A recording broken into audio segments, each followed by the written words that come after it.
11th class बेटा।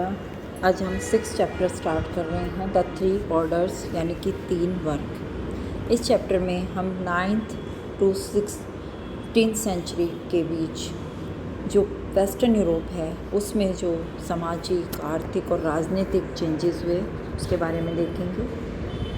यहाँ बेटा रोमन एम्पायर के फॉल के बाद जो उसका पतन हो रहा था पूर्वी और मध्य यूरोप में, वहाँ जो जर्मन लोग थे उन्होंने इटली, स्पेन और फ्रांस के बहुत सारे पार्ट्स पर अपना कंट्रोल कर लिया।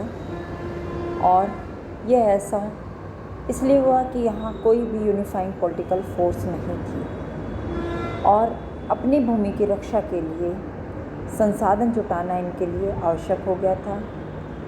इस प्रकार से सामाजिक ढांचे का मेन पॉइंट था ज़मीन पर कंट्रोल करना। इसके अलावा इसमें कुछ फीचर्स जर्मनी रीति रिवाजों और शाही रोम की परंपराओं से लिए गए। ईसाई धर्म जो रोमन एम्पायर का 4वीं सदी से राजकीय धर्म था वो अभी भी बचा हुआ था और पूरे यूरोप में फैल गया था। Church also become a major land holder and political power in Europe. Europe में चर्च एक मुख्य राजनीतिक शक्ति और ज़मीन रखने वाली शक्ति बन गया। इस प्रकार जो 3 ऑर्डर हैं उसमें 3 सोशल कैटेगरीज हैं: क्रिश्चियन प्रीस्ट, ईसाई पादरी, लैंड ओनिंग नोबल्स, भूमि धारक, अभिजात वर्ग और पीजेंट्स और कृषक। अब इन तीनों के बीच बहुत सारे रिलेशंस जो हैं चेंजेस होते रहे। इसके बारे में over the last 100 years European historians have done detailed work. बहुत सारे यूरोपीय इतिहासकारों ने बहुत काम किया और इस काम के लिए उन्होंने बहुत सारी जो मटेरियल्स था उसकी हेल्प ली, जिसमें कुछ डॉक्यूमेंट्स थे, डिटेल्स ऑफ लैंड ओनरशिप, ज़मीनी कागजात, कानूनी मुकदमे जैसे बहुत सारे डिस्क्रिप्शंस।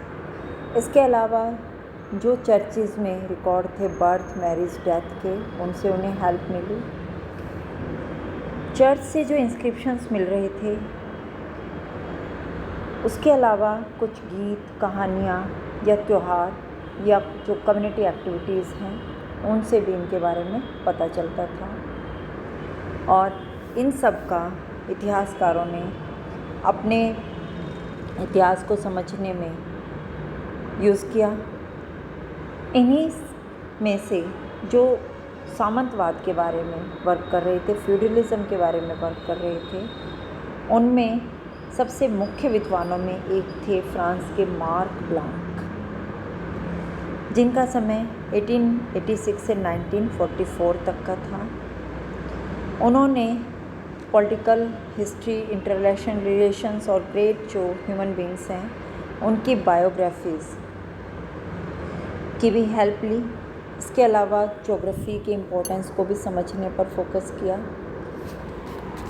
ब्लांक का जो भी फ्यूडलिज्म से रिलेटेड लिटरेचर था उसने फ्रांसीसी सोसाइटी के सोशल रिलेशंस, उसकी कैटेगरीज, उनका लैंड मैनेजमेंट और उनका जो है टाइम पीरियड, उसके बारे में बहुत कुछ बताया।